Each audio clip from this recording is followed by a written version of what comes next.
divorce process ng Yes Pinoy Pro ay nagsisimula sa paid consultation.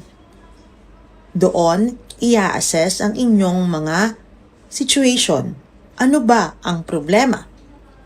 Pagkatapos nito, ay i-check namin kung ano yung mga pwede naming solusyon based on your issues or problem.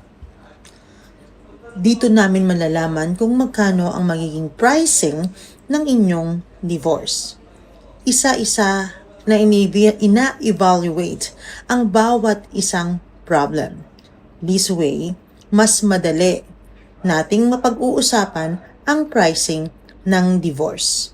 Wala pong libreng consultation at wala ring legal process na libre.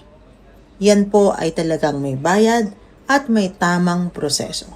Ang maganda, pwede kahit galing ka sa ibang bansa at kahit malayo na ang ex mo, hindi lang yan.